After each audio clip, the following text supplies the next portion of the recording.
warahmatullahi wabarakatuh. Perkenalkan, nama saya Ira Hamna, NIM 19087090, jurusan Kepelatihan Olahraga Universitas Negeri Padang. Baiklah, di sini saya akan mempresentasikan atau menjelaskan tentang mineral, air dan mineral, kehilangan dan penggantian air dan elektrolit dalam latihan. Seperti yang dijelaskan dalam bab-bab sebelumnya, berkeringat mekanisme ini efektif dalam membatasi kenaikan suhu tubuh yang terjadi saat berolahraga. Tetapi, jika latihan itu berat dan berkepanjangan dan kondisi iklim panas dan lembab, dehidrasi hasil yang pasti akan memiliki efek buruk dari kapasitas latihan. Kehilangan keringat setara dengan 2-5% dari massa tubuh sering terjadi dalam peristiwa daya tahan, dan jika tidak diganti, dehidrasi itu kemudian dapat memicu kolaps sirkulasi dan penyakit panas. Oleh karena itu, pergantian cairan penting dalam situasi di mana beberapa derajat berkeringat tidak bisa dihindari. Latihan keras yang berkepanjangan dalam kondisi ekstrim dapat meningkatkan total kebutuhan air harian dari sekitar 2,51 hingga sesuatu lebih dari 12-15 1. Meski begitu, jumlah sekitar 25-30% dari total air tubuh konten untuk individu. Rata-rata kondisi seperti itu dapat ditoleransi untuk waktu yang lama asalkan hilangnya keringat diganti. Pilihan minuman rehidrasi akan bervariasi tergantung pada keadaan dan membutuhkan kesadaran akan tingkat air dan elektrolit, kerugian dan pemanfaatan substrat oleh kerja otot, serta beberapa pemahaman tentang faktor psikologis dan fisiologis itu mempengaruhi proses dehidrasi. Kehilangan keringat saat olahraga. Fisika perturunan panas antara tubuh manusia dan lingkungan telah dijelaskan dalam beberapa ulasan bagus Miss Nadel 1988. Berkeringat adalah mekanisme yang efektif untuk kehilangan panas. Saat kehilangan panas dengan transfer fisik tidak bisa mencegah kenaikan suhu inti. Itu panas yang dibutuhkan untuk menguapkan 1 kg keringat dari permukaan kulit sekitar 26 mZ atau 620 kcal, memungkinkan tingkat tinggi kehilangan panas dari tubuh dicapai, asalkan hanya sekresi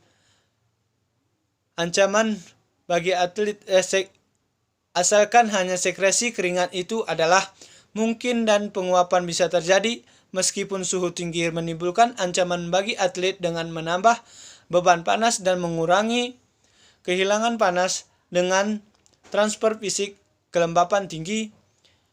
Yang mencegah penguapan keringat adalah lebih dari sebuah tantangan. Kehilangan panas terbatas memimpin ke hipertermia, dan tingkat keringat tinggi terjadi tanpa kehilangan panas yang efektif, menyebabkan dehidrasi. Kombinasi hipertermia dan hipohidrasion akan mengurangi kinerja olahraga dan dapat menyebabkan penyakit panas yang berpotensi fatal. Sutton 1990. Beberapa faktor berbeda akan berinteraksi untuk menentukan tingkat keringat saat berolahraga. Jurusan penentu adalah beban panas metabolik dan kondisi lingkungan suhu, beban panas radiasi, kelembapan dan kecepatan angin. Tetapi ada metabolik dan kondisi lingkungan suhu, beban panas radiasi, kelembapan dan kecepatan angin, tetapi ada variabilitas individual yang besar dalam merespon berkeringat. Bahkan dalam kondisi standar, meskipun kehilangan keringat terjadi pada setiap hari oleh seorang atlet selama pelatihan, dan pelatihan akan sebagian besar ditentukan oleh beban pelatihan atau intensitas, durasi, dan frekuensinya sesi pelatihan. dan kondisi cuaca. Juga akan ada efek dari jumlah dan jenis pakaian yang dikenakan, dari kegiatan terpisah, dari pelatihan dan kehadiran, atau tidak hanya adanya AC dalam hidup dan tidur akomodasi. Status pelatihan individu akan mempengaruhi respon berkeringat terhadap sebuah stres.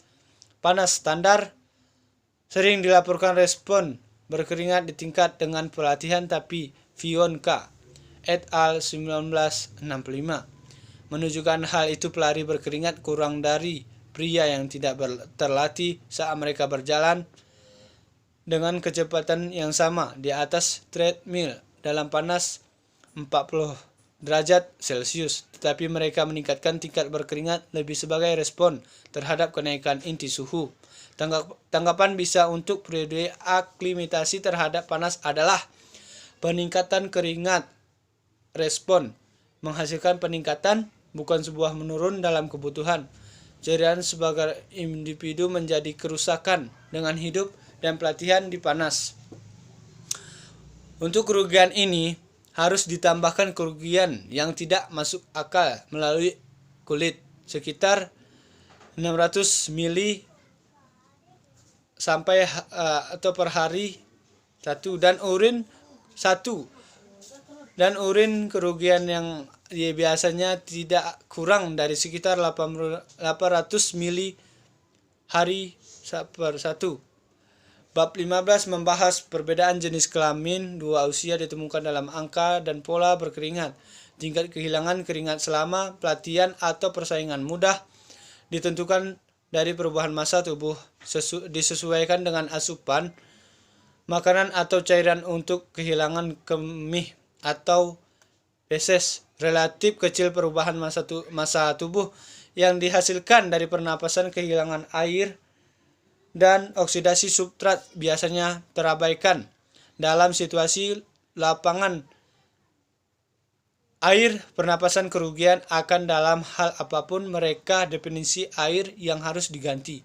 Ada jumlah yang besar informasi dalam literatur yang diterbitkan pada kehilangan keringat alam olahraga yang berbeda, dan banyak dari itu informasi baru-baru ini telah dikumpulkan Reherer dan Burke 1996. Komposisi elektrolit dari keringat, implikasi untuk kelembapan elektrolit. Kehilangan elektrolit dalam keringat adalah fungsi dari laju keringat dan komposisi keringat, dan keduanya ini bervariasi dari waktu ke waktu serta secara substansi dipengaruhi oleh kondisi latihan fisiologis individu. Ditambahkan ke ini variabilitas adalah kesulitan dalam memperoleh yang andal estimasi komposisi keringat. Sirep dan Maughan 1997 serta masalah kontaminasi dari sampel dan dilakukan pada satu situs mungkin tidak mencerminkan kehilangan seluruh tubuh.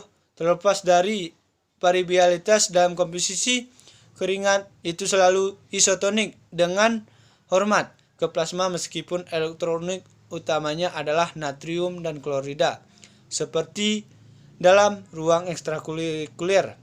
Tabel 17,1 biasanya menyajikan komposisi dalam mmol, mmol 1-1 dan luasnya kehilangan natrium dalam kaitannya dengan asupan makanan sehari-hari, yaitu biasanya dinyatakan dalam gram.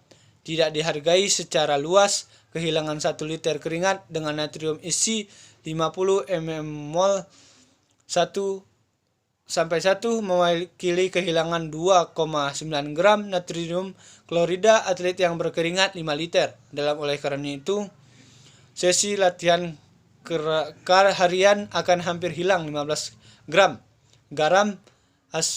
Asupan makanan harian untuk 90% dari populasi pria Inggris muda jatuh antara 3,8 dan 14,3 gram dengan rata-rata 8,4 gram, yang sesuai nilai untuk wanita muda adalah 2,8 sampai 9,4 gram dengan nilai rata-rata 6,0 gram. Gregory et al. 1990. Baiklah, itu saja yang dapat saya sampaikan. Kurang dan lebih saya mohon maaf.